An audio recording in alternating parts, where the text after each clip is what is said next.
Take one.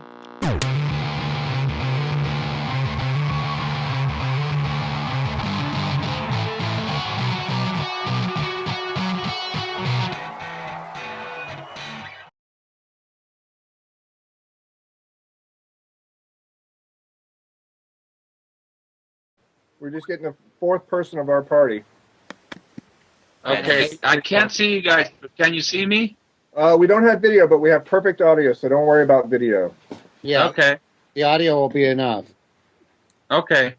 And since your Spanish is better than all three of ours put together, we're going to have you say the name of the album title, which was In Cuarto De Siglo. A quarter century. Cuarto de Siglo. Yeah, that's a quarter century. Yeah, it sounds much better when he says it. It does. All right, so Felipe, we first want to say thanks for joining us, and I'll just give you a little rundown how we do this. Usually I introduce it, and Richard can introduce it today or whatever, it doesn't matter, but I usually do it, and we just go through a couple of things like our Facebook address, our YouTube address. It takes about 2 minutes. Then we will briefly introduce you, and you can just say hello. And since you and Richard know each other the best, Richard will then kind of take over and start asking questions. It's a very loose interview. We don't want any dirt or any, what was happening. If you can give us behind the scenes things that your fans will want to hear, great. But if you want to, mostly little anecdotes and stories and things Right. in the making and stuff like that, and we try to just Sure. have some fun. we talk about the recording process, and Richard and I were talking about it this morning. There are some cool stories, so don't hesitate to do that. Don't censor yourself. And Okay. if there's something that you say and you don't want it on the podcast, we will edit it out. So Okay, I'll let you know. This isn't live. Derek, the third Yes. person of the team, is actually recording this. So Okay. so don't censor yourself. But if there is something you're really concerned about, you can tell us. Okay, I will. Okay. All right. So I will begin. Can everybody hear everybody well? Any problems? No, I can hear you guys. Okay. Can you hear Felipe, Derek? I can. Okay. Just a second. I am going to go to headphone. Okay. Yeah, this was really, really cool. Thank you, Felipe, for joining us. Oh, thank you, Derek, for being there. It's very exciting. I'm very honored. This is a very special thing for me. Oh yeah, us too. I'm Richard and I go back a long, long way. Yeah, don't we, though? It's awesome. All right. That's another thing I'll initiate. Just Felipe, I'll just say, can you explain your history with Richard, and you answer it however you feel you want to. And Sure. just remember, don't be nervous or anything. This is not live, so if you want to go back and start something again, don't hesitate. Okay, and you guys can hear me fine? Yeah, you're good. Is it better like this, or no difference? No difference. No difference Okay. on my side. Fine. Okay. Everybody ready? We are ready. Go ahead. All right, hold on a sec. Okay, here we go. Which podcast is this? Number 9? Number 9. Yeah, okay. All right. Everybody ready? Ready? Felipe, are you ready? Felipe? I'm ready. Okay, thanks. Just check. Hi, everybody. Welcome to the Studio Rat HQ podcast. This is podcast number 9. My name is Stephen Couch, and I'm joined here with our usual team of Richard Kaplan Hello. and Derek Jablonski. Hi. We have a special guest today, but just give me a minute to give you a few bits of information.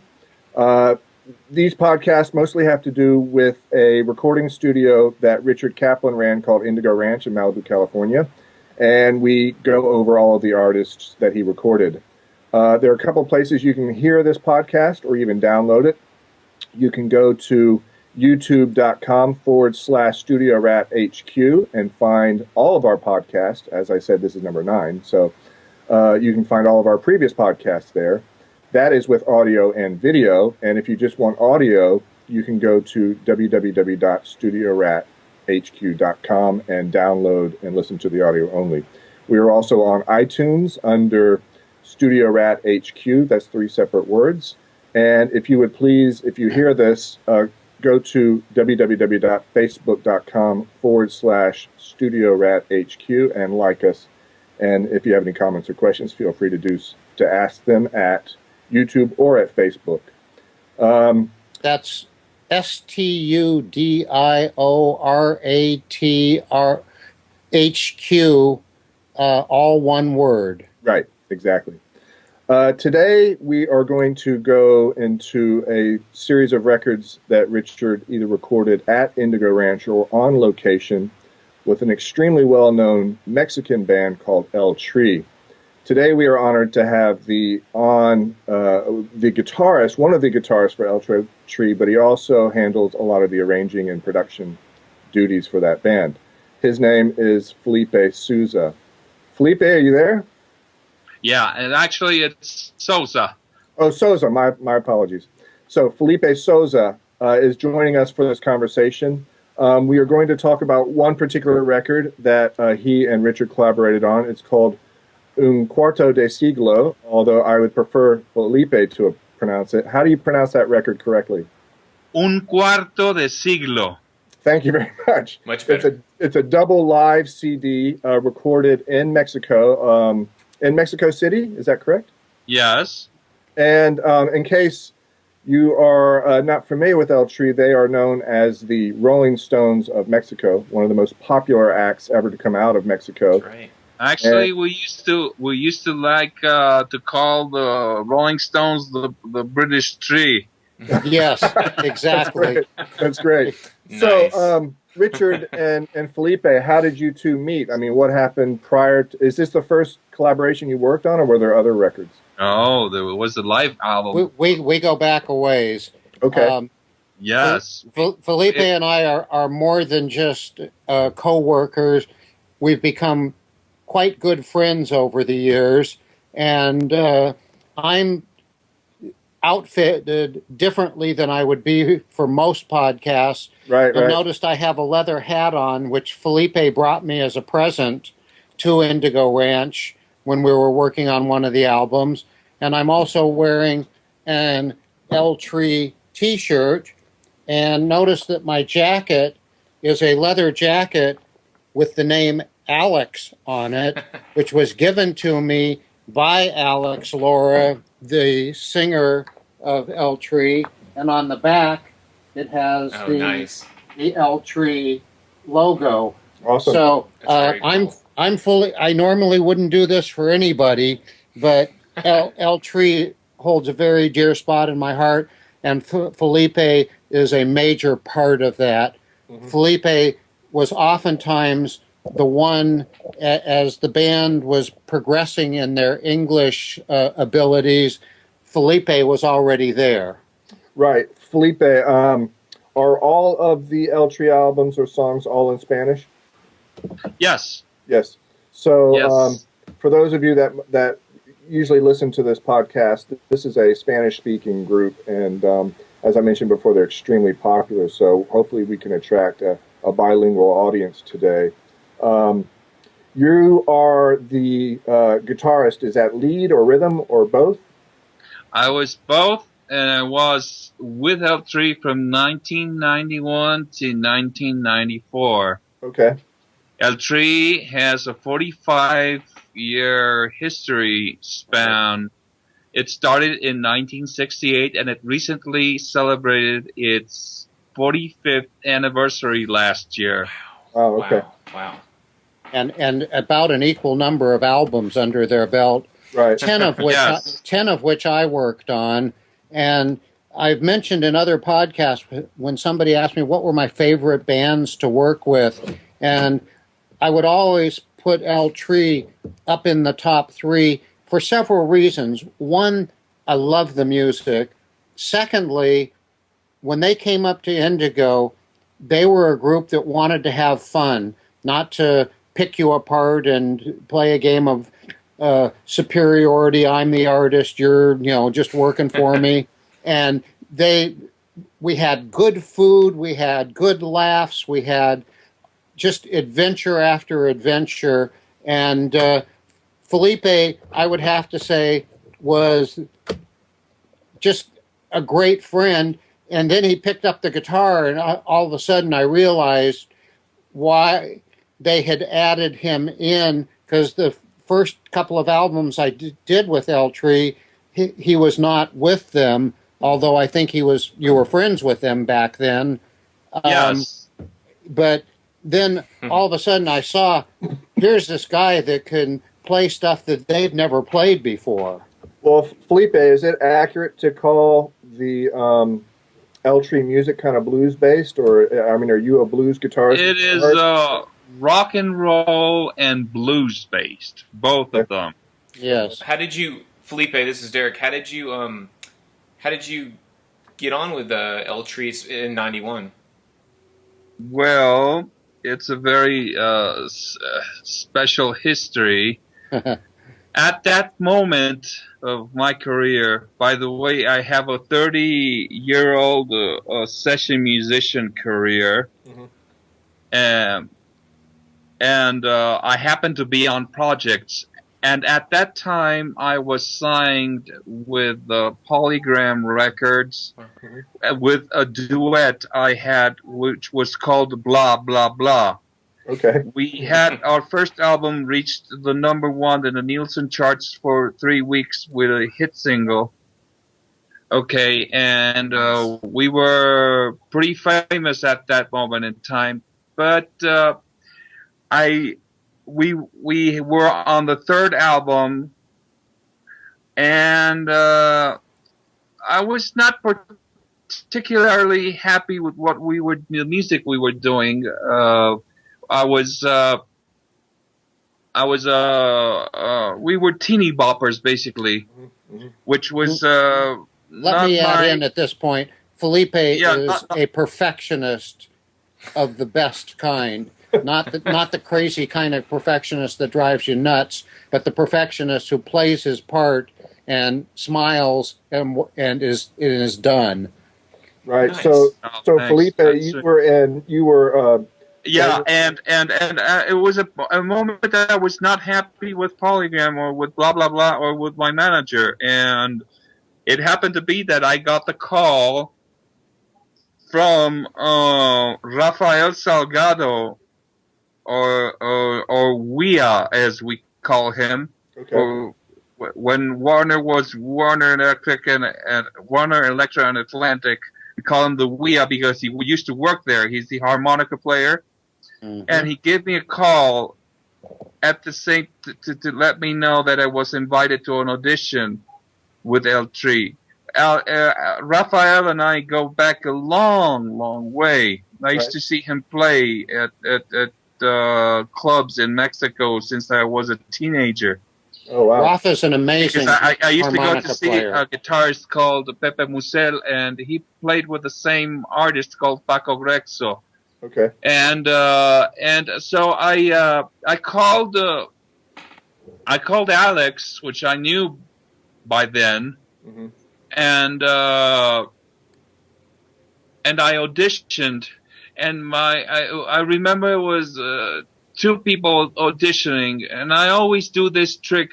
When there's an audition, I usually try to be the second or third one or the last guy to do an audition.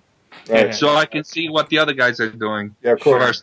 Did you have to learn the catalog in advance, or were you just going to go in and wing it? No. It was on the spot. Oh wow! Okay. So I started playing with a band, and suddenly this 5-minute audition became a 10-minute audition, and we were playing for 30 minutes then, and they were just throwing songs at me. Which I was following to the best of my abilities, and they kept on throwing songs, and then an hour went by, and suddenly Alejandro comes to me and tells me, we have to play at the Bullfight Plaza in Monterrey, Mexico in 3 days. Do you want to play with us? And I told him, I have to call my manager from blah, blah, blah and let him know. And I did so, and he he told me, yes, but you have to tell Alex to tell that you're a guest from blah, blah, blah. Okay. Wow. So that went. I went and I did the gig, and I remember not sleeping for one day, learning the rest of the songs, Right. and I remember the song list becoming. I was in the dressing room at the Bullfight Plaza called La Monumental, by the way. It's a Okay. very famous Bullfight Plaza in Mexico, bull ring, Okay. and.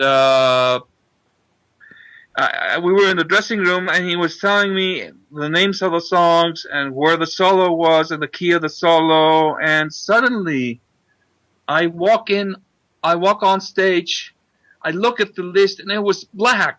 It was pitch black, filled with letters and numbers and stuff. And suddenly, he started playing, and I said, "I'm not gonna read the list. I'm just gonna play. I'm Oh, gonna wow. go for it." So Okay. you didn't even know which songs you were on that night. You were just truly just winging it. I did know some of the songs I was with because I rehearsed them, but Mhm. not all of them. And how So, how many were in attendance at that show? well, how many songs we Oh no, brought? people? How many How big was audience? that? How big was that show? How big it was? 7,000-8,000 people Oh, show. so your first show was almost like an arena crowd. Yes. You didn't know all the songs, and No. that's Man, throw you under the And bus. to tell you the truth, people didn't want me there. The moment they saw me, they let me know by putting signs of "Get the F out of the stage." They wanted to see Sergio, who was the previous guitarist from Yes, Tree. I remember Sergio, and I took his place. yeah, he was a fun guy too. He was But a very fun guy, and um, a friend. You know, as a special anecdote, I want to let you know something. okay. I was jamming at a club in Mexico a week before I got the call, Yeah. and Sergio appeared at the club, and I dedicated a blues to him. Okay, and a week later, I get the call, and they tell me that he's no longer with L3, and they're looking for a guitarist. Well, you had mentioned that with blah blah blah, you had a hit single. Were you playing venues that large with blah blah blah at the moment? No, No. no, I So this, was not nearly playing those video. I was doing mostly discotheques. And I clubs. was not earning nearly what Alejandro paid me for that evening. hmm Yeah, Wow. Mexico's a very tough audience when you're playing with a group like El Tree, because they've come to expect so many things. The audience is literally singing along with half of the Yes. songs, Mhm. and they're very dedicated to that band, more so than any band that I can think of in the Western music scene, except maybe for the Beatles or something like that, where Well, people might sing along. Everybody knew everything, and to have a new face suddenly appear on stage must have been quite a surprise. yeah. Yes, it was for them. So I can tell you that the love of the audience for me grew at a slow pace. Did you ever have Okay. things? Did you ever have Why? things? I guess it took more than a concert, Yeah. and for other bands to figure out that I was a teeny bopper at the same time Right. playing pop music. It Did was not a nice thing to know. So it was.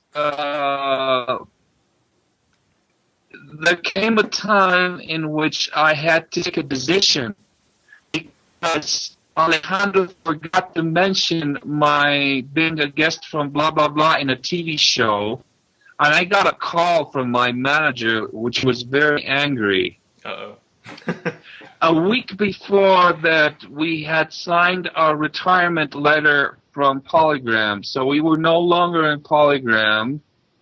but I still had relationships with my manager. So what I wanted was, I was pretty much sick and tired of his attitude. Mm-hmm. So I went to the musicians union and got the legal department and gave him a call. And I told him, hey, listen, do you want to have a fight? I don't want to be with blah, blah, blah any longer. Right. Okay? Right. So he said, no, it's okay, you're not in blah, blah, blah anymore. Okay? So Alejandro was skeptical if I was going to continue with the band or not, especially because I got sick one evening because of the stress, and one afternoon I was unable to make it to a rehearsal with El Tree.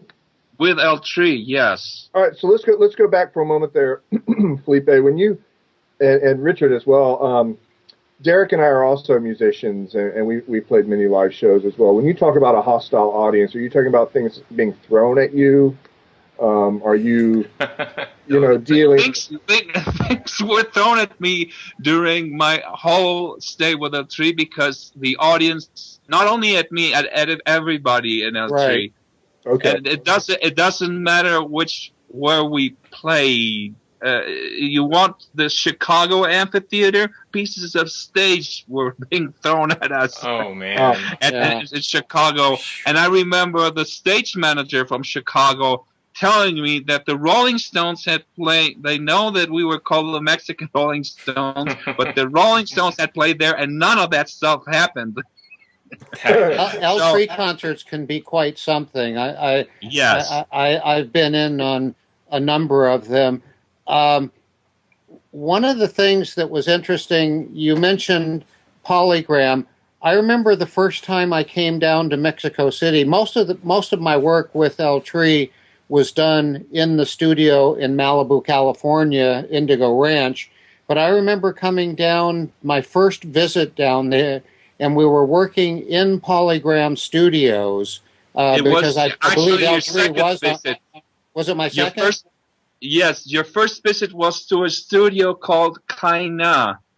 Right. Where we recorded a song for the 20 album number 25, which that's the name of the album, 25, called Tómate la foto. Take your have your picture taken. Yes. And the person who assisted you, the engineer, is Dennis Parker. Uh-huh. And we now play together with a band called Aragon. He's a fine bass player. Really cool. I remember going into the Polygram studio at one point. Yeah, that was on the third album, and that was my last recording with El Tree when you went to work at the Polygram studios. All right, at a song called La Raza Más Chida. Right. 1 second. Is that because in the States that album is listed as 25 años? Is that correct? Yes, okay, 25. Right. 25, 25. It's just like Chicago, it has a 25 there. Chicago has 16. The Tree had a 25. Okay. So that album in the States is known as 25 años. Okay. So what did you think of Richard when you first met him? Oh, we interacted immediately. Yes. After I departed, blah blah blah, and no, it was before I departed, blah blah blah. But I went to the Palladium, and my first concert in the U.S. ever was with El Tree, and it happened to be a live album called. That was the live album at the Palladium. At the Palladium. That show, talk about an unruly crowd. There were so many people that didn't get into the show but showed up for it that they literally broke the 2-inch glass plate doors that are like breaking into a bank, broke them right off the wall and stormed into the auditorium. The LA police sent the SWAT team out. The area was surrounded by police on motorcycles. We literally had to at the end of the show, we ran back to the dressing room. I ran to the remote truck. We locked the door and stayed there for hours waiting for people to disperse so we could just go home. Wow. Was that because the doors were opening late? No, this is because there isn't a place on Earth big enough for all the El Tree fans. Yeah, for real. It just doesn't happen. Right. And they're a crowd that is not used to taking no for an answer. So they were going to come in and see the band regardless of what it took. And believe me, to tear the doors down in the Palladium was something that has never been done before or since. You know, honestly, I've only seen that happen one time in my life. The town where Steven and I are from, in Florida, my band was playing the local music fest called Spring Fest. Mm-hmm. And right before us was Run DMC. Right. Uh-huh. And the fence actually was pushed down on the far side of the parking lot, and people were just coming in. Because this was in the middle of a downtown area. People were just pouring in. They weren't paying. Everybody was there to see Run DMC, so my gosh. Yeah. And this isn't like pushing a fence down. This is like busting, a concrete wall with 2-inch plate glass doors down. But well, Felipe, that was the first. That was another live album that we did together. Right. This album in Mexico City was done at a place that was built for the Olympics. Mm-hmm. It was. Yes. It's commonly called the Sports Palace, I believe. Yes, El Palacio de los Deportes, the Sports Palace. That's how it's called? Yes. You got it and right. It was full. I mean, you couldn't have packed another person in there. Mm-hmm. And I remember before the show, we had a dinner somewhere down in the bowels of the building in the basement. And it was like a tribute dinner, and everybody sat down. There were a couple of tables, and, there were me and you guys of the band at one table, and then some of the executives and things at another table. But at that dinner, there were table decorations that were like a little, it was a tree made out of peppers, various kinds of different colors and different size peppers. And Alex took one of the peppers off of that table display. It wasn't meant to be eaten, and took it down in one bite, and one of the waiters ran over, panicked, and said, "You don't eat that pepper. That pepper's so hot you'll die." Oh, wow. And Alex was starting to sweat, which he rarely did at anything. And just to show them how tough he was, he took another one of the only other one of that same kind of pepper, and took it down in one bite. And I remember Alex starting to sweat. He said he was literally hallucinating after that. Oh, man. But you guys went out and did the show as if nothing had happened. And I'd never seen anything like it. Yeah. The other thing about that place, there was literally no place set up to record the band. So our friends, and I formed a good friendship with Francisco Miranda of Studio 19 in Mexico City, who was hired to provide the equipment to record the show, literally had to drill through concrete walls to run the snakes and cables from the stage into a room that was quiet enough to do the actual recording of the show in. Wow. And then after the show, we took the masters back to Indigo Ranch in California and mixed the album down. One thing I wanted to show was this is the actual album cover. Mm-hmm. And we mastered that album. It's 2 discs. Yeah. So I have 2 discs that were from Bernie Grundman's mastering. Yeah. Number 1 and number 2. And after we mixed it down, we mastered it at Bernie Grundman's, who mastered most of our records at that time. And boom, out came this wonderful album. Well, and there's a nice picture of Felipe in the album notes. that Felipe, that album was recorded live. Were there any overdubs? Good question. No. Not that I Nope. know of. It's one of the rare live albums that we got the performances from the band on stage. Occasionally, if there was a minuscule mistake made, we would simply cover over that spot with, none of the major players made any mistakes. You got to realize this isn't some band that depends on fix it in the mix or fix it on Pro Tools. This is a band that goes out and plays 3 or 4 nights a week without any problem whatsoever. So as the tapes arrived at Indigo, it was basically a mix job.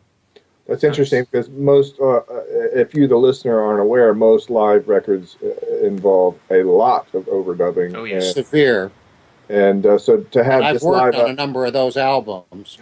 to have it go out live just as it is quite a feet. And as you listen to this album, I mean, Felipe, you got to agree, this is an incredible live album. I agree. It was a wonderful experience. Felipe not only did the guitar playing on this album, but also did most of the arrangements, if I'm not mistaken. I was actually the musical director for that show. You prepared charts for the horn players, yes, for the solo artists that were guest artists on that album. Yes. This is basically a Felipe album. Are you self-taught, Felipe, or are you educated with schooling, music schooling? Well, I'm mostly self-taught, but then when I was 16, I took a 7-week course, a summer course at Berklee College of Music in Boston. Nice. And then many years went by, and afterwards I took classical composing for 4 years with Maestro Humberto Hernandez Medrano, which is the most, this is the biggest polyphony workshop in Latin America. Okay. It's private classes with him, but he's the best. So that's how I was able to do the symphonic scoring for El Tri later on. Right.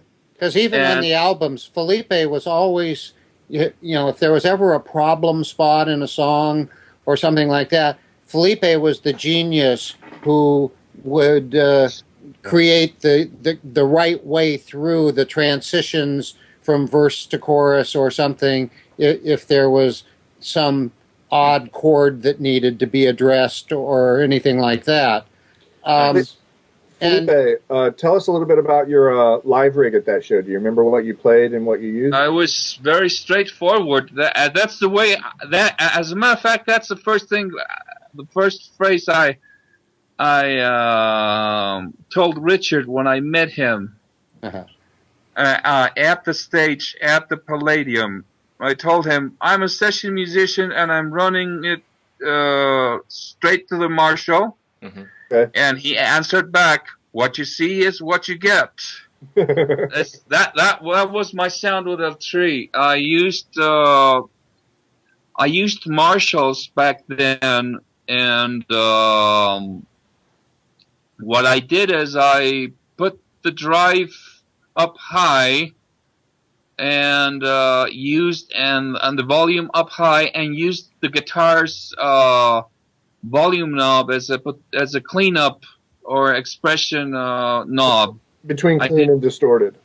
Yes. Right. So when I was in 3, I was pretty much clean, but it was still loud.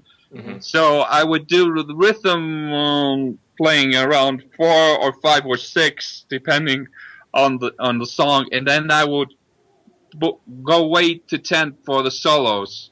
Nice. So no pedals at all. No pedals. That was the time which I was doing no pedals at all. Right now I work for Electro Harmonics as a guitarist demonstrator.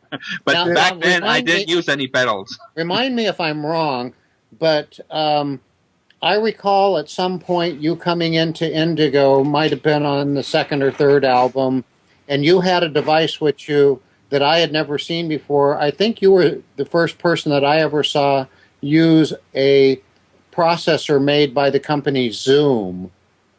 Was that That's you? yeah, that was me, and we actually used it for some of the takes on the live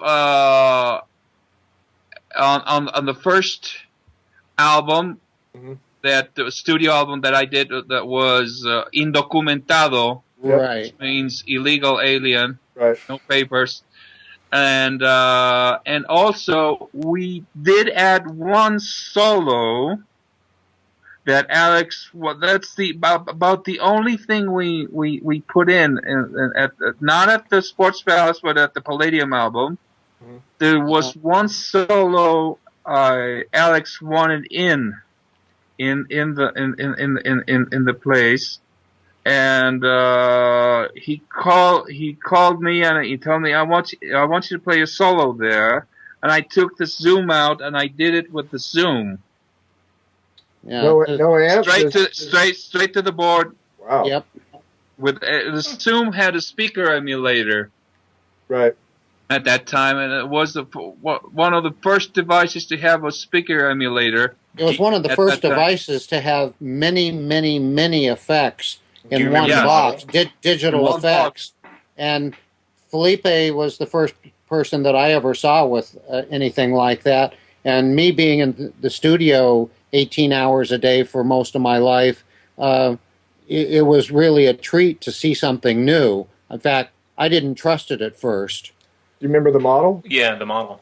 And 9002. 9002. I'm going to look it up right now. Okay. Also, I see you. Is that in your photo that you're providing for us for this call? Is that a Paul Reed Smith you're playing?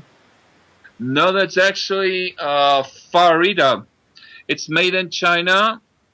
It's a great guitar, and they're one of my endorsees. I'm actually endorsed by 4 guitar companies at the time, which is one of them being Ibanez, the other one being Court, the other one being a British company called Patrick Eggle, and the other one being Farida. Oh, those Patrick Eggles are fantastic. Yes, I actually have a Berlin Pro V right here in front of me. Oh, those are beautiful. Yeah. On the next podcast we do with you, we've got to have video. Because yes, I'll show you the rack and the whole 9 yards. Yeah, okay. Can that Felipe little thing, see us? That little Zoom 9002 got me inspired to build a rack. Okay. It was like my way of learning how to use a rack in the future. What do you? And got me into effects, into learning how to process effects. Derek is showing a picture of the 9002. And it was very user friendly. Oh, there it is. Although it's upside down. Sorry. Oh, no, that's one of the. It wants to stay upside down. Yeah. So, I still have it with me, and I still take it to some of the sessions. I do, and there's one sound that's very cool. That's like the how do you call this? The Leslie effect. Golden Throat, the one that Peter Frampton used to use. That's the talk box. Yeah, the throat box, right? Right. It's called a talk box. Yeah. The talk box. There you go. Yeah, I remember the talk box. Right. Yes, it had sort of a talk box effect that was very cool, and it was not Frampton like, but it sounded very funky. I used it in one of the recordings of one of the songs in El Tri, and I've used it in a few sessions afterwards. So it was a very nice box. I enjoyed it for many years. So let's go back to the record Quarter of a Century, either Richard or Felipe. How many people were at that show? You mentioned the venue was huge, but how many people do you think were actually there? It was 18,000 approximately.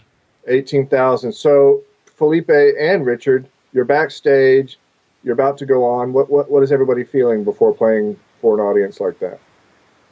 Well, for me, it was busy, making sure that every mic connection was right, making sure that things were going right. I remember we had one microphone that wasn't coming back to the recording room, and how we had to literally run back and forth and send our assistants back and forth running to correct the problem, but at the downbeat of the show, everything was working, and there was a sort of a sigh of relief, and on went the band to put on one of the greatest shows of all time. Thank you. Did you take? For me, it was way busy. I was still making sure everybody had their parts right. Right. Okay. I was for some strange reason the label had me deal with union problems for doing this live and putting it on tape, and I remember me calling. They changed the set at the last minute, and I was calling on the lights engineer through a headphone set and a microphone right before I went on stage. Oh, wow. Telling him the last changes, and the show started without me. Actually, I walked in 30 seconds afterwards. They started playing because I was still talking to the lights engineer. Yeah. Didn't somebody fall off the stage at that show? That was me. I thought so. Nice. Yes. Did you injure yourself? Yes, I did. My toe got swollen. Oh wow, sorry to hear. My ankle. So I had to remove the boot, one of my boots, right, and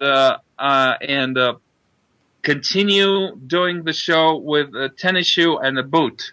and a smile, and nobody knew that anything had gone wrong except for those of us who were in the crew. We were amazed we weren't calling an ambulance. Felipe, like a trooper, went up on stage and just played. Well, there's a saying in English, Felipe, and it's the show must go on. I guess you were the example. Personification of that. Totally. The show must go on. So, this is interesting because we're talking about something that happened years ago. Right.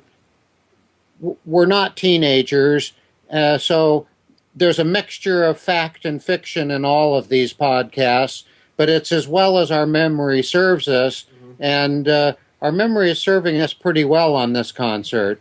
Well, that's the whole thing. Do you have any interesting backstage stories? One of the things that I thought was great at this concert is there was a violinist in the concert, and I believe you wrote the charts for, and he was a very famous violinist who had defected from the communist bloc, and somehow this Philharmonic quality famous violinist is on stage with the Rolling Stones of Mexico. Yes, he's a very good friend of mine. I invited him to play with the three. His name is Zbigniew Paleta. I'm glad you said that. I remember him in the studio at Studio 19 doing a performance for one of the albums that we recorded down there, and literally his bow had he played so hard that his bow had literally flown apart by the end of the performance, and everybody was standing up and screaming and cheering in this select small group of us that were in the control room. This was unbelievable to have a player like him who enjoyed playing rock and roll. It was very special to have Spizek, which is the short name for Zbigniew. Yep. That's what I remember calling him. What's his country of origin? Poland. Poland. He's Polish. Okay. Yeah, and we were friends before that. So. All right. Well. It goes back because I'm actually 1/4 Polish. Oh, nice. Okay. Me too. So. Oh, okay. My brother of another mother. What's my last name? Jablonski. Come on. Yeah, my last name is Jablonski. My family's from there. I used to live, Felipe, I used to live in Eastern Europe, and my favorite town when I would travel throughout the region was Krakow, Poland. He's from Krakow. I love Krakow. Zbigniew is from Krakow. Beautiful medieval city. Let's get back to the show though. So 18,000 people. You're already injured. You're going on late. What tell the listeners and viewers what it's like playing for a crowd like that. Do they were they hostile for you at that night? Were they cheering you on? Is it a huge sound when you're on the stage? Can you hear yourself? Tell us about playing. They were cheering us up. Okay. At that time, Absolutely. I was already 3 years into L3, and I had won the love and respect from the crowd. Okay. So they were happy for you. Both Lalo Chico and I, which was the other guitar player, which entered L3 a month after I did. We'll that probably get Lalo to do one of these podcasts at some point. Yes. He's a great guy too. Lalo is Spanish for Edward. Okay. Yes. And, we had 2 Lalos on stage that night. There was Lalo Chico and Lalo Toral. Yes, the piano. On the piano. There were a lot of guest artists on that show, and I know you did the arrangements for literally all of them. Yes. It's interesting how much your involvement influenced that show and how much work you put into it, how much love you put into it that came out in the music. In the final run, when the audience was there and the speakers were turned up, there was nothing but love and music. Nice. Awesome. So the big crowd's cheering you on. How long was the gig, guys? 2 discs, so it was a long gig. About 2 hours? It was 3 hours. More than 2 hours. It was 2 hours and a half, 3 hours. Wow, that's a long closer to 3 hours, I believe. Yeah. And how do you tell the audience, Felipe? How does a band keep the attention of an audience for that long? Are there any sort of techniques you use, or?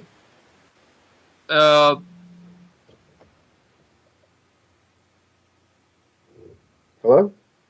Yeah, and what we the thing with Alejandro is he already had so many albums out, and most of them were gold albums and hit albums, and people knew the songs.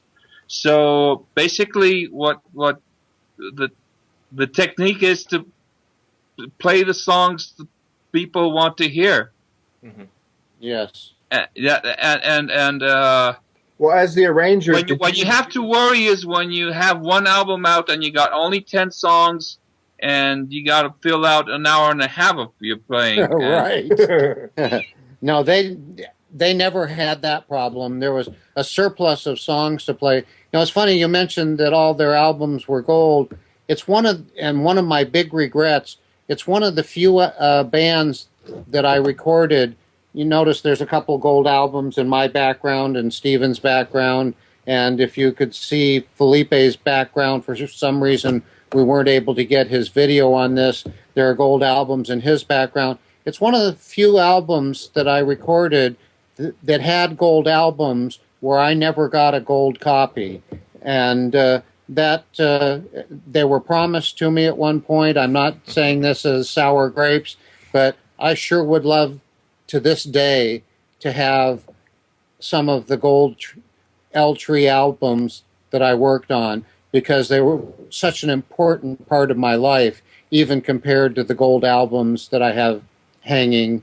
Yeah. I have a wall full of them, but those would and did mean so much to me, because it was really my favorite group to work with. The guys were, Felipe, all of the guys were just amazing friends, and when you can go past the music and form friendships where you want to have meals together, where you want to, sit around and reminisce and have conversations after working together for 14 hours in the studio, and you were still hungry to talk to each other. Yeah, that's awesome. That's quite a That is bond. great. It was a great relationship that we had and a great rapport. And I remember having a great studio relationship with you, Richard. We were always very close studio wise. Yeah. We through the whole recording process, the bass tracks, the overdubs. We used to discuss the overdubs, Right. and I remember we used to line up the amps, and I would say I would like to do this with this head and this with this amp. I want to get this particular sound, and you would agree. You would trust me. You would go for it, and I was very thankful of that. That was part of And the beauty of Indigo, is that there was literally hundreds of amps to choose from, and the guitarist could, after hours, sit around and plug into each and every one of them if they cared to, and find amps that were magic to them for any given part that they were going to play. And Felipe was one of those extra credit kind of guys who his love of not only the music but of the tech would keep him up way after hours, fiddling around with things and finding exactly what was necessary to put onto the album. Nice. That's really cool. Yeah, that is really cool. yes, and we went. It transcended to the mix. We used to mix together. Yes. We did teamwork. You know, Felipe Yeah. was one of, oftentimes when you're mixing, and I can say this having mixed hundreds of albums, Right. oftentimes the one thing you don't want in the room is the band. Yeah, slapping their hands You know, away. and I hate to say that, and you know, anybody who I've kicked out of the room, I apologize now, 20 years later. Right. But Felipe was one of those guys, as was most of El Tree, including Alejandro, or it's Alex, as particularly- he's commonly called. It was always an important part of the finished mix to have you guys in the room. But it's funny you say that, because of most musicians, the guitarist is the last one you want in the room, No kidding. because More they're always guitar. You they're say always that as a pushing- guitarist. They're always More pushing the guitar. guitar. Yeah. Give me Yeah. more. Yeah, well, yeah, guitar. We string pickers. We tend to put the guitars up front too much. Yeah, yeah. But Yeah. the thing is that my I have this. Through the years, I developed this sense of working for what's best for the band or for the song, Right. and that's probably what Richard vibed from me. And when we also, worked together. I would try to carve out a space in the mix, EQ wise, where every instrument fit in and had a place. Exactly. And you didn't have to have any instrument that was 4 times as loud as everybody else to be able to clearly hear and feel it. So when we were doing the mixing, one of our main jobs was to find that space for everybody. And Felipe was particularly talented at helping me find that place. Well, not only that, but that goes back to the arranging, which is what you were doing as well. And Felipe was an arranger extraordinaire. Yes, that's Thank you you. know there are records that quote unquote kind of mix themselves, and that usually goes back to the playing and the arranging. So if Richard's not having a lot of trouble, then it's probably pretty well arranged. And Alejandro was also an amazing arranger. He knew what he wanted to hear from before you pressed the record button, and he made sure that you got it. But even more importantly, he played what you needed to hear come out of the speakers. You didn't have to constantly be ducking or getting rid of something that wasn't right. Alex, in his own right, although he wasn't there writing charts and things like you were, Felipe, he was an amazing kind of intuitive arranger. Yes, as he is still to date. Yes.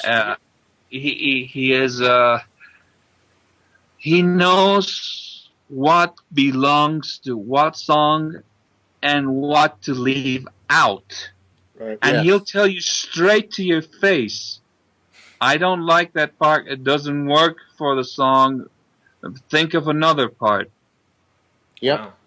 Well, I think it's important that, and you said it, and you hear it a lot in these days, which in past, like in the '80s with the shredder guitarists and all that, you had mentioned that it's working, doing a guitar part or a lead or hook that works for the song instead of yourself, and that's a critical factor that I think is becoming more prevalent now than it used to be with, like, for example, as we mentioned with the shredders, where it's like, okay, the song, whatever, where's the part where I can shred, and that phase, there's still a lot of shredder guitars out there, and I'm not criticizing that because that's one of the key factors, but it's interesting to hear, a top guitarist say, no, I play for the song.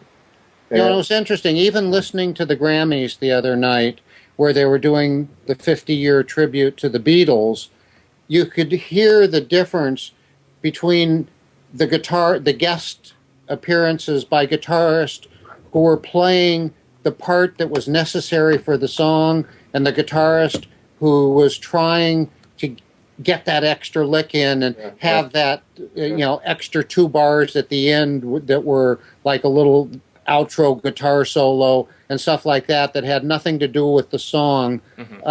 And I think that's where we're going. One of the things that I was privileged to do with L-Tree was to have a voice in, I like this part, or I love this song. Let's do what we need to do to make it survive the cut through to the album, because this was a group that generally recorded an extra song or two each album, and the song had to be strong enough to make the cut to get on the finished product. I got kind of a question I'm sorry, Richard, for you and for Felipe. I know that there's always language barriers for him, for you. Did anything ever kind of get lost in the translation with either one of you working with artists from other countries and other languages in the studio? Go ahead, Felipe.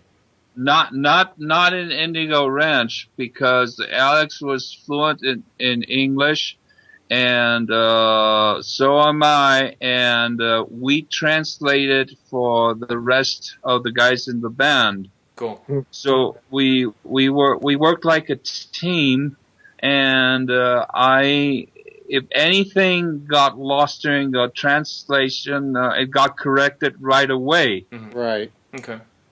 That was one of the joys of working with L-Tree, that you guys gave me the grace of translating for me so that I felt like I was really a part of the whole thing. I mean, I know I was, but to take the extra time to, when there's 5 of you that native language is Spanish, and me that I could find my way to the bathroom and order some food, but I didn't, speak fluent Spanish, and to really make me never feel like I wasn't a part of it was really nice. And most of the bands that I worked with, Latin band, because I did a lot of Latin music as an American producer and engineer, I had the opportunity to work with a lot of top Latin bands, and it was not always this way. There were often times where I knew that I was the butt of the joke, but I didn't know the joke. Right. And L-Tree always, did whatever was necessary to, if something had to slow down for a second, they took the time to include me in it. Nice. You were always included, and you were never part of a joke. You were always respected. Well, I should have been. I tried to tell some. We told jokes, of course. Didn't we ever? We had Yes, such a but you good were time. you were never part of a joke from us. Yeah. Felipe, From you, from anybody. You were love and respect, and we told a lot of jokes together, and we had a lot of laughs. We certainly did. You know, that's the beauty of music. Music is, I think, when music is just work and no fun, that it loses everything. Absolutely. And when there's, you know, we had fun and We made had a great lot of music fun. at the same time. Felipe, what are you doing these days musically? Okay, well, I'm still a session player. I play with 4 different acts. Okay, One what of are them they? being my solo project. My solo album was released last year. Mhm. I'm actually looking for a label to license it in the US as we speak. And I teach a lot. I produce, I arrange, and I'm also working for Electro-Harmonics as a guitar demonstrator, which means I travel worldwide to shows of the to the start of the NAMM show. Mhm. I will be going to Germany in a few weeks to the Music Messe, and then I go to Shanghai in October. Wow. And I've been Wow. working 10 years straight for Mike Matthews. Okay. He's a good friend of mine. He's a person I love, and Guillermo Briseño, which was one of the greatest composers, rock composers in Mexico, and a very good friend of Alex. And one of the artists I work with, founded a rock school in Mexico, and I That's cool. teach there apart from my home teaching. So, do you teach just basic rock guitar, or are you fluent in other styles? I am fluent with other styles except for flamenco and classical. Right, right. When there's the flamenco part, I usually give them the phone number of a fine flamenco player, and same for a classical guitarist. I'm very honest about that. Nice. And So you can shred, quote unquote. You can shred. no, I can't shred. I'm sorry to tell you, I can't shred. My son can, but he's more blues based like me, but he can play faster than I do. He's 17 and he's playing some killer guitar these days. I remember when he was just a little boy. Yes. And it's always heartwarming to see musicians beget musicians. Pass the torch. And to pass the torch on, and how the next generation, for some reason or another, is almost always faster. But in terms of soul, it'll probably take him many years to develop the musical soul that I heard in you. Thank you. Thank you. He's got his own thing, and he's got his own soul, and the soul is a matter of it's a matter of mileage. Mhm. You have to. It's a road. You have to travel this road, and you have to have experience. But my son plays better guitar than I played when I was his age. He's 17 and he's really playing some killer parts. He recorded in my album, and he filled in for Briseño the other day at the presentation of his album because the other guitarist fractured 2 ribs in a car accident. Wow. So he's in bed, and he had to fill in and learn the songs in 3 days, and he did. And it's not easy to play Sounds stuff. like you. I can tell you that.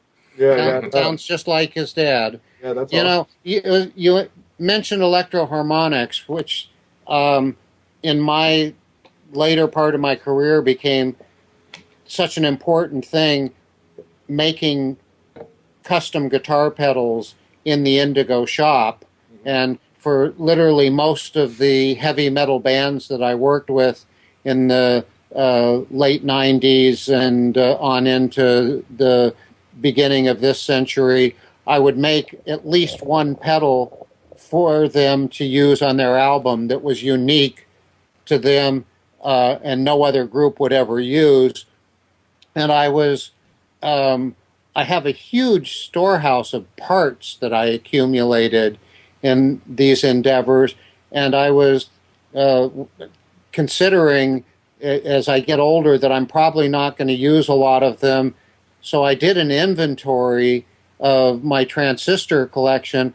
I have more than 30,000 vintage transistors. Wow. That, I mean, most guitar manufacturers never have more than 1,000 in stock. Right. And I have just this amazing collection of vintage transistors, both silicone and germanium, which were the original transistors, metal canned stuff that I had used to make pedals. And oftentimes, if I made a pedal, the only way that I could get the transistor that I wanted was to order 100 of them or 1,000 of them, and I would use maybe a half a dozen of them, and the rest of them went back into the box. So I have all these incredible parts that I, at some point or another, am going to find a person who is find a new home for him. Going to either make a boutique pedal under my name or Felipe, Electro-Harmonix. We'd love to see Electro-Harmonix make a Richard Kaplan signature pedal if that's possible. Although that would be lovely. I took a lot of Electro-Harmonix schematics, designs and schematics, and would make really very minor changes since I wasn't selling them. There was no copyright infringement or anything like that. But I would use a completely different species of transistor and get very different sounds that became kind of signature sounds on many of the what I call the Ross Robinson era of Indigo Ranch albums, the Sepultura, the Korn, Soulfly, all of Slipknot, Limp Bizkit, and I would make a pedal for them, much modeled around Mike Matthews' original designs. And I wouldn't say that I plagiarized them, but I used them as my models oftentimes. And I have nothing but respect for him. I had a number, in fact, I still have a huge number of vintage Electro-Harmonix pedals. And in the original sale of Indigo Ranch's equipment, I had a Mike Matthews Freedom amp, which was a battery-powered, very powerful amp that Mike made only for a few special people. And I had one of those that went with the enormous inventory that went to Sonic Circus. But back to... well, Felipe, tell us a little bit about the music scene in Mexico City or in Mexico. You're based in Mexico. We've seen here with the record industry here, due to many people blame different sources, whether it's copying or technology. Richard's mentioned his theory on it, and that record sales are down, but that concert attendance is still pretty strong. But it's changing from more to a dance and pop scene right now in America. What's going on in Mexico? Well, what's going on in Mexico is that record sales are down. There's shows, but there's a money problem in Mexico these days. So there's lesser shows than before. Okay. That's a universal problem. That's happening. That's happening everywhere. Yeah, that's everywhere. Yes. So, but session-wise, the session scene in Mexico went down the drain a few years ago. I still do sessions, but I don't do nearly as much as I did before. And a lot of it has to do with a lot of recording studios closing. A lot of people that are new, that I don't know, building home studios and attempting to do things at home. Yep. without real knowledge of what they're doing. That's Right. same here. Yeah. Oh yeah. Is Studio 19 still there? Yes, it is one If of you- the few studios that has survived. And they had an incredible collection, much to my heart, of Indigo Ranch type of equipment, vintage gear. And if you do see Francisco, give him my love. I treasure the relationship I've had with him over the years. I will. He always speaks highly of you, and he has you in his heart. Mhm. And I have done sessions for Studio 19, and they still have that equipment. Good for them. Yeah, nice. They still have that equipment, and we're in touch. Francisco and I. He used to be. He was the engineer that recorded the albums I talked about from Blah Blah Blah. Oh, Cool. He was the head of the engineering at Polygram. What was one of the releases? before Studio 19. 19. He yeah. used to be the chief engineer at Polygram Studios. Derek, you had a question? What was one of the releases from Blah Blah Blah? Well, I'll tell you the hit song. Yeah. It's not a song we composed. It was actually the only song we did not compose on that album, that first album. Was it a cover? It was a cover. It was we changed. I changed the arrangement and made the tempo go up quite a bit. It's called No voy a mover un dedo. I'm not gonna move a finger. That's the translation, and that went #1 on the Nielsen for 3 weeks. Nice. Yeah, I'm checking it out right now. Okay, and the one that's singing is my partner, Mike Melgar. We were a duet. Nice. Right. So that's one of the things, the very important thing is that with Blah Blah Blah, I was making music to please an industry, to please a label. And when I joined L3, I learned from Alejandro, one of the most important lessons I've learned in my life is you don't have to make compromises. You have to like what you do. You have to please yourself first. Alejandro was very strict on that. And Yes. Always a great example. I love that whole family, Alex and Chella, the grandmother who used to come to the studio to be our cook and took such good care of us, made she was lovely. some of the best food ever. Chella's mother, Chella's mother. She passed away 3 years ago. Oh, I'm sorry. And She was a I wonderful remember lady. her very dearly. Yeah, and then Yes. Rui was always in on the sessions. Alex and Chella's Yes. daughter, and I still occasionally get an email from her. She's a sweetheart. I love her very much. She's a very sweet soul. Very Yes, sweet I person. love her too. Well, Any parting comments or something, Felipe? It's been such a joy connecting with you on this podcast. We'll have to do it again when we get the video part of it all working too, and talk about one of the other albums. But I think we've anecdotally covered a lot of ground. I like that word. And a lot of years of love and friendship here. Do you have any parting comment? Richard, it has been always a privilege to be your friend, and I love you dearly. Goes both ways. And always, when I'm recording, it's what would Richard do here? That's the way I think, and I still do to the day.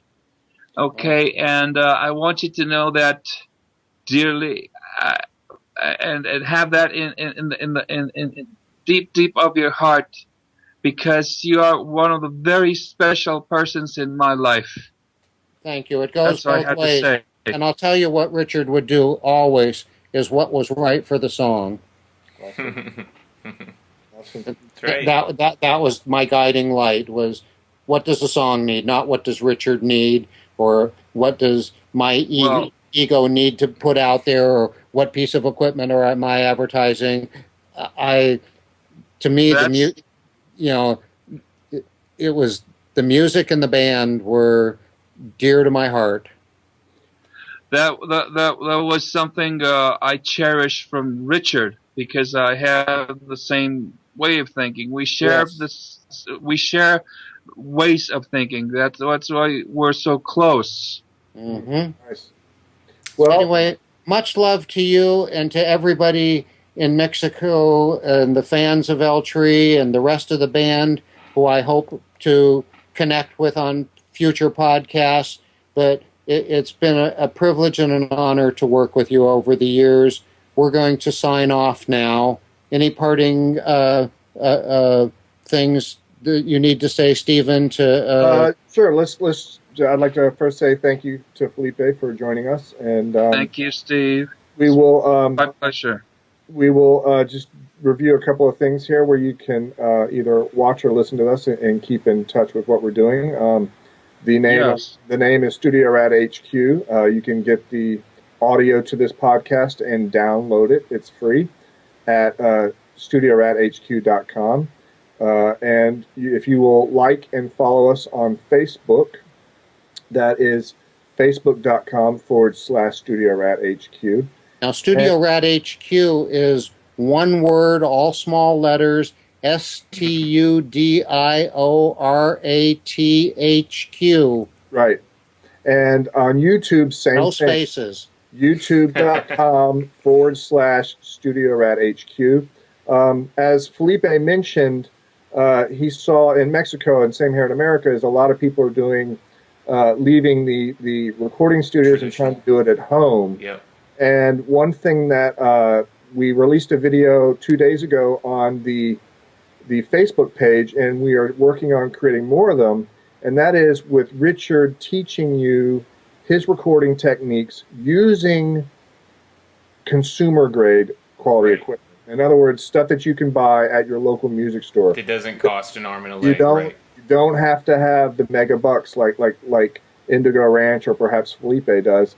And we will be continuing that series, and there are a few available to watch on the YouTube channel. So if you are a home studio user and you'd like to learn how some of Richard's techniques... Yeah, and be patient with us, because those videos are literally Stephen, myself, and Richard. It's just the three of us dealing with all the sound, the lighting, the editing, everything, just for you guys. Just to get it out there and continue the legacy. Because there aren't thousands of stagehands and lighting people and food. Editors no catering. Catering truck and all just that. Us. Yeah. So Felipe, we have a good time. So Felipe, even if you were interested in watching some of his techniques, just go to the YouTube channel. I definitely will. I'm a terrible engineer. I have a lot to Felipe, you know better than that. And we are going. There have been a lot of requests on the Facebook page. One person begged us to release a DVD, and we're working on that. It's just a matter of finding the right time and the right place to stage it. The videos that are on the YouTube channel are literally done in a band practice room. So and primarily relate to guitars and drums at this point. Right, exactly. And so we appreciate your interest. Please like us. Please become a friend of ours on both YouTube and Facebook. And or hate us and let us know why. Sure, of course. We're not afraid of the criticism. You're not going to change us, but we do need to know that. Yeah, we're not afraid of the criticism. We welcome that as well, both good and bad. And if anybody has any parting comments, just thank you. Thank you so much. Thank you, everybody. It's been an honor to speak with you, Felipe, and of course to work with you, Derek and Richard. Of course. And same rat time, same rat channel. This is Stephen Couch signing off. It's an honor to work with you guys, with Stephen, Richard, and Derek. I love you all. Peace.